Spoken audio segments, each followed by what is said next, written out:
तस्य वितर्दुरितानि परासुव यद्भद्रं तन्न आसुव। ओम नमस्ते बंधुओं।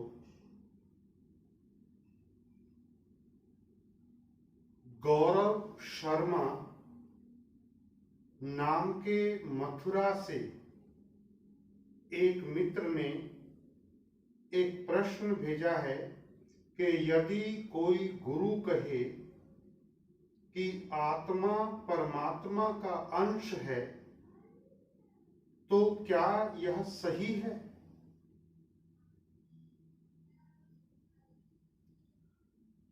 गौरव शर्मा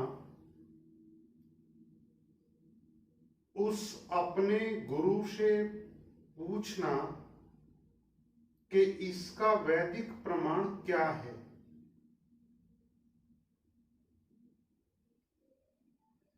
उसके सामने प्रमाण की बात ही कर लेना, इसी से डर जाएगा, घबरा जाएगा, ठंडा हो जाएगा, भाग जाएगा।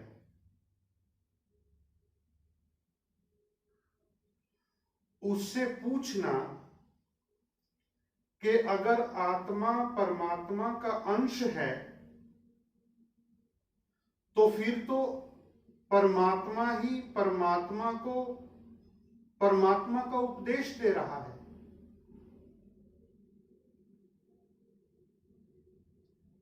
उससे प्रमाण आप मांगना।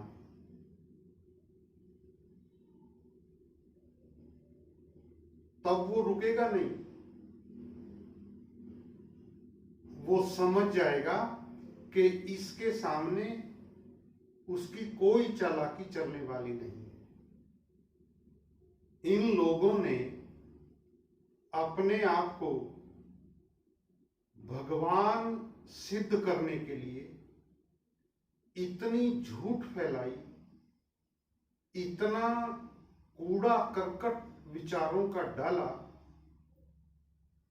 और वो वेद मत से हटने के कारण तभी तो ये वेदों की बात नहीं करते हैं।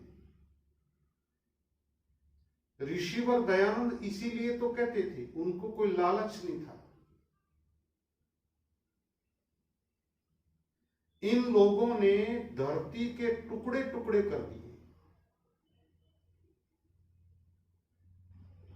अब ये भगवान के टुकड़े करने पे भी तुले हुए हैं, केवल इसलिए कि उनकी ऐशगिरी चलती रहे। इन लोगों को उलझा करके रखना है।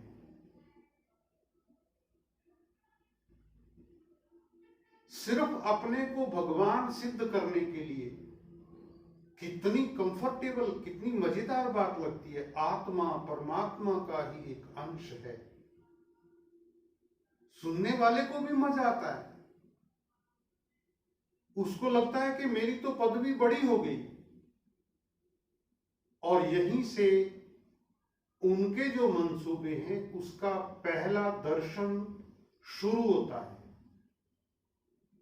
तो ऐसे पाखंडी गुरु से, जिसने गुरु की परिभाषा भी आसपास जिसके नहीं है, उससे आप प्रमाण मांगना, कोई प्रमाण वो नहीं दे सकेगा। प्रमाण की बात ही कर लेना, प्रमाण शब्द का उच्चारण ही कर देना,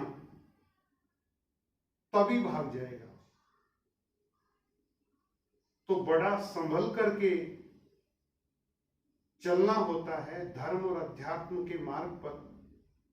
इसलिए हम कहते हैं कि सत्यार्थ प्रकाश हर घर में होना चाहिए, वरना अंधा बनाने वाले लोग इतनी मात्रा में हैं, इतना बड़ा भीड़ का मनोविज्ञान मनुष्य के पीछे है कि वो कहीं ना कहीं फिसल ही जाएगा। इतने बड़े मनोविज्ञान से कोई कैसे लड़ेगा? इसलिए सत्य का मार्ग पता होना चाहिए, वेद का मत और उसी का प्रमाण मांगा जाए तो ये सारे गुरु ठंडे पड़ जाएंगे। तो आपको आपके प्रश्न का उत्तर मिल गया होगा, गौरव शर्मा। बहुत धन्यवाद। नमस्ते जी।